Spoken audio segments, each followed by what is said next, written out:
So how to make a weed tea composter. You need some materials and you need some tools. I'll go through the tools first. You need a cordless drill. You need a hole saw size to this thing, which I'll talk about in a minute. A pair of channel locks. A tape and a pencil might be useful depending on what kind of a barrel you're using. I'm going to be using a 30-gallon plastic garbage can. You can really use any plastic container. Just want to make sure it's got a fairly tight fitting lid, because the stuff we're going to be making in here stinks. So the next thing is we've got a couple of specialized parts that I bought from Amazon. I'll give you the exact name so you can find them. This is called a Lifegard Aquatics 1-inch threaded suction overflow strainer. This is a Lifegard Aquatics 1-inch double threaded bulkhead fitting. And the rest of this stuff you can get at Home Depot. Teflon tape. This is a 1-inch galvanized nipple. This is a 1-inch brass gate valve. You want it that kind of thing. You want to be able to get the maximum flow out of here. Now a lot of people make these things using like hose fittings, and I didn't want to do that because I felt like that pipe was too small and things would get clogged. The stuff that you make in here can be pretty mucky. This is a 1-inch PVC elbow with threads, male threads on one end, and just a glue fitting on the other, because we're not going to put anything on that end. I always spray paint PVC fittings if they're going to be exposed to the sun, because PVC will deteriorate and get real brittle if you leave it unprotected. So anytime I make like hose pipes and anything else that's going to be exposed to the weather, the part of it that's above ground, I spray paint. So first thing we need to do is drill the hole in our barrel, and you want to choose as flat a spot as you can on the barrel. I'm going to do it right there more or less, and if you're not sure, you want to measure up about 4 inches. I'm just going to ballpark that, because what happens when you make this stuff, the weed tea, some of it gets kind of sludgy, and if you've got room for it to accumulate in the bottom, you can keep using it for a while longer before you have to stop and clean it out. So basically here goes. Okay, I suppose I should have added a utility knife to the list of tools you need, because you want to clean this up a little bit, just to get all the rough bits off. So the way the bulkhead fitting goes on there is you take off this ring, which comes with it, and there is a rubber ring right here. You leave that right where it is, and this goes on from the inside, so the threaded part comes to the outside, and you leave that gasket on the inside. So you just reach down here and shove it through,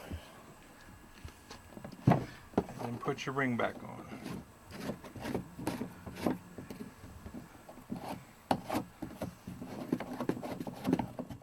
You want to get it as tight as you can by hand, and then maybe give it another quarter turn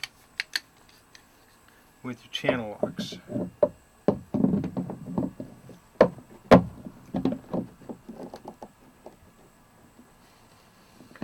And that should do it. Now this goes on the inside, and what this does is it keeps big stuff from coming in to the pipe. You don't need Teflon tape on that part because you don't really care if it leaks to the inside. Alright, so the next thing is the galvanized nipple, and this is one of the things you definitely need the Teflon tape for. I like to put several turns on it. And while you're at it, you might as well do both ends, because you're going to be putting fittings on both ends of it.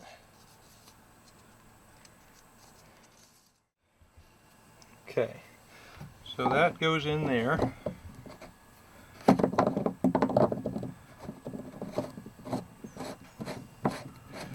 Again, hand tighten as far as you can go, and then maybe give it another slight turn with the channel locks. When you're working with these nipples, you want to grab them on that middle part that doesn't have threads on it,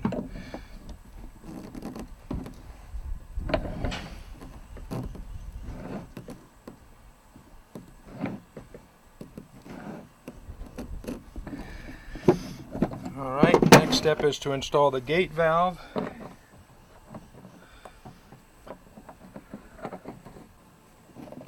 And you want it to be pointing more or less upward when you've finished. And this, when you put it on, you just thread it in until it's pretty snug, but then you want it to be pointing down when you're done. Like that. And that's pretty much it. So that's what it looks like from the outside.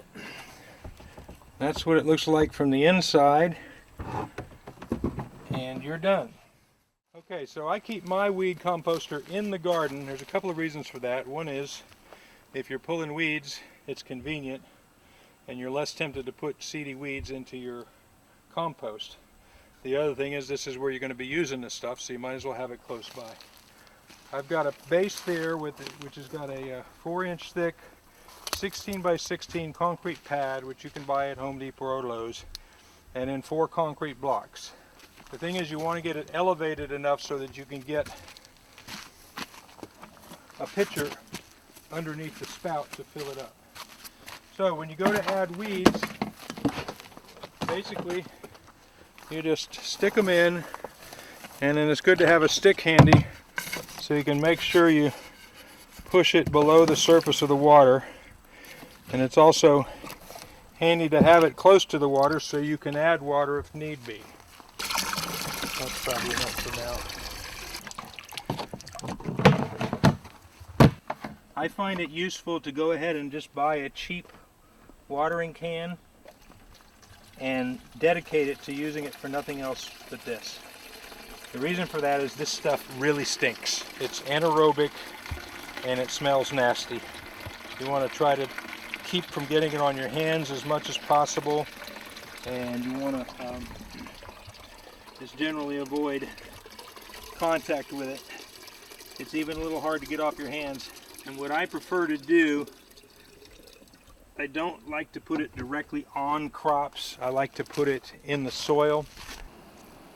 And one of the things you'll notice about this stuff is it gets kind of thick.